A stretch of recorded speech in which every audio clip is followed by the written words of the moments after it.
Kašeľ, nádcha, bolesti hrdla, to sú problémy, ktoré na jeseň potrápia nejedného Slováka. Že sa dajú liečiť aj masážou, nám prezradí môj dnešný hosť, pán Štefan Zakuťanský. Dobrý deň. Dobrý deň. Pán Zakuťanský, dá sa choroba liečiť aj pomocou masáže? Dá sa liečiť aj pomocou masáží, pretože účinky masáží sú také skoro ako od chemických liekov. Len doteraz neboli dosť dobre známe, že od masáží sa vie hojiť zápal. Lebo aj tie dýchacie choroby, tá príčina je ten zápal, to znamená, že podstatou dýchacích zápalových chorób sú zápalové ložiska. A keď masírujeme, ten zápal sa mechanicky rozrušuje, tam sa urobí prekrvenie. To prekrvenie odplavuje staré rozbité častice, rozrušené častice zápalu a spätne vie dopraviť nové častice ako vyživné, obranné, stavebné látky, viacej kyslíku, proste ako nový život sa tam dopraví a hojací mechanizmus už má potom materiál na hojenie toho zápalu. Takže preto tu je ten účinok masáži, robí hojenie zápalu, tak ako doteraz boli na to tie lieky. Poďme si teraz opísať, ako si vieme pomôcť pomocou masáže, keď napríklad nás bolí to hrdlo. Tak bolesti hrdla sú zaradené medzi dýchacie zápalové choroby, takže bolesť hrdla je z prítomného zápalového ložiska.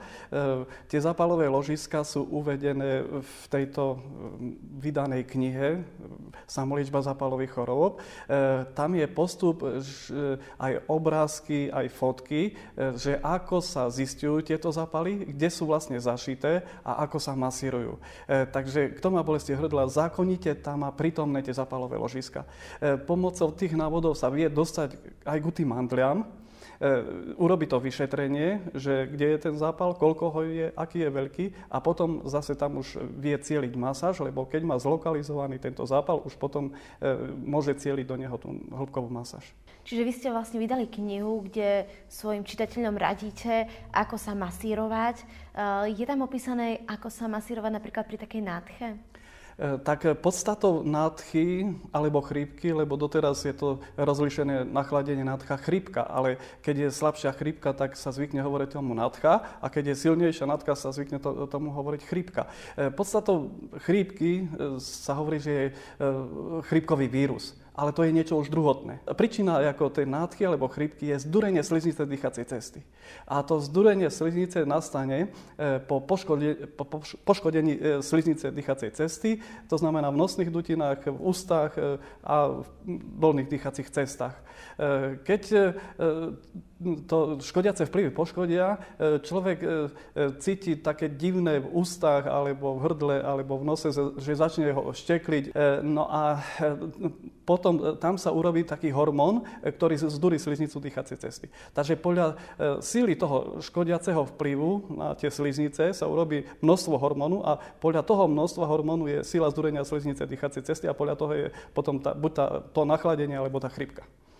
Takže tá metóda dáva aj účinnú prevenciu. To znamená, že nečakáme, aby nastala chrípka, ale my vieme ju na začiatku zastaviť. Takže tu je v tom tá výhoda tej metódy, že keď pocítime tie signály, ako nám čosi v ústach, alebo v hrdle štekli, alebo v nosných dutinách, alebo na priedušnici, tak vieme tam zahájiť tie masáže a zastaviť, aby sa nenarobil tento hormón.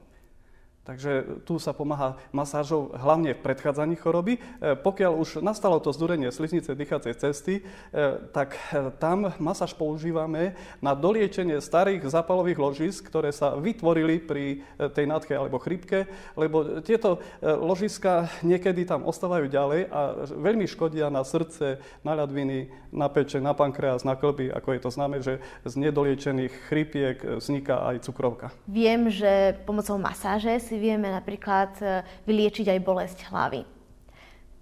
Funguje to?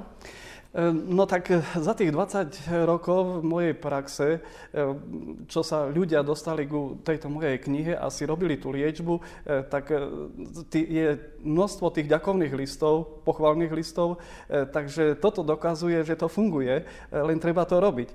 Takže tu človek nemá čo stratiť a každý doteraz sa presvedčil, že to funguje, pretože tá masáž tu veky funguje.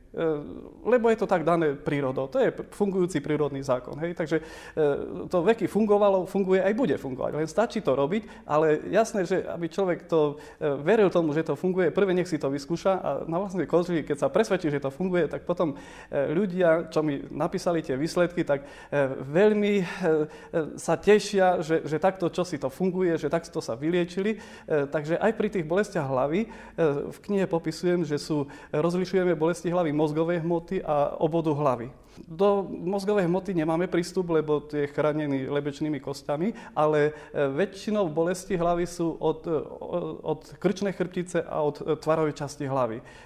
Krčná chrbtica inervuje zadnú časť hlavy, keď sú zapálené vývody nervov na krku, a tvarová časť hlavy vie bolieť, keď sú zapálené, dajme tomu, tie nosné, prínosné, čelné dutiny, očné jamky, trojklanný nerv, lebo ten trojklanný nerv je vrastený do tvarovej časti, tento inervuje, tak keď je zapálený trojklanný nerv, tak potom boli aj ten obvod hlavy. To znamená nielen tá pokožka na hlave a to svalstvo hlavy, tvarové svaly, ale aj môže kľudne bolieť aj tie lebečné kosti.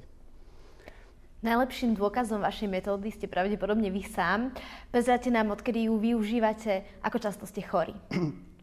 Tak využívam to, odkedy som prišiel na tú metódu. Bol som ako neliečiteľný prípad pre medicínu a pre liečiteľov. Tak som už nemal nikde pomoc. Začal som študovať medicínu, potom aj svoje telo. No a skúšal som všetky tie doterajšie spôsoby známe, či ako medicínske alebo nemedicínske, alternatívnej medicíny. A keď už toto mi nevedelo pomôcť, začal som to vylepšovať a postupným vylepšovaním som sa dopracoval k tejto metóde a s tým sa ukázalo, že tú metódu niekedy robili naši predkovia tu na Slovensku. Takže nie je to nejaká čínska, ale naša zo Slovenska. No a dokázal som sa vyliečiť neliečiteľné, to znamená tie chronické zápaly, a tým vylepšovaním sa urobila metóda, to znamená liečenie pomocou hĺbkovej masáže. Tak tu sa ukázalo, že tú hĺbkovú masáž aj niekedy naši predkovia robili, aj napravanie robili doma. Potom v knihe sú uvedené aj tie rehabilitačné cviky, čo sú také radikálnejšie, ako doteraz sú známe v zdravotníctve. Keďže je to liečba pomocou masáže, určite sa tým dajú vyliečiť aj problémy, ktoré súvisia s bolestiami chrbta. Prezrate nám, čo radíte pacientom, ktorí majú práve takéto ťažkosti. Tak bolesti chrbtice sú buď od úrazov, alebo od zápalov. Jak som spomínal, že už počas mojej liečebnej praxi, keď mám pacientov, tak stále nachádzame na tej chrbtici množstvo zápalov.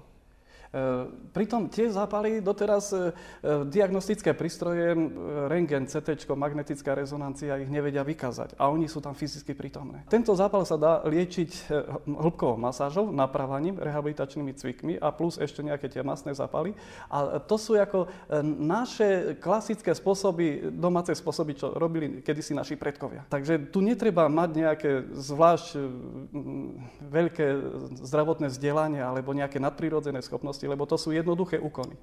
Ak by mal niekto záujem naučiť sa masírovať pomocou tejto metódy, prezrate nám, kde sa to vie dozvedieť. Tak keď si dá do Google moje meno, Zakuťanský, tam mu naskočí moja webová stránka, tak tam má aj kontakt, takže má tam všetky informácie o metóde, o knihe, o tom, že robím prednášky, že robím semináre, to znamená praktické učenie tejto metódy, že sa preberajú aj tie problémy pacientové a na tom semináre sa naučí, čo všetko, ako to má robiť poriadne. Takže preto robím tie prednášky, informujem verejnosť o tejto našej slovenskej tradičnej liečebnej metóde, takže človek už to vie robiť poriadne, ako to má byť. Pán Zakuťanský, ďakujeme veľmi pekne, že ste sem prišli a porozprávali nám niečo o samoliečbe zápalových ochorení. Ďakujem pekne aj ja za pozvanie. Milí diváci, vám ďakujem za pozornosť, no a dúfam, že sme vás dnešnou reláciou inšpirovali. Majte sa krásne.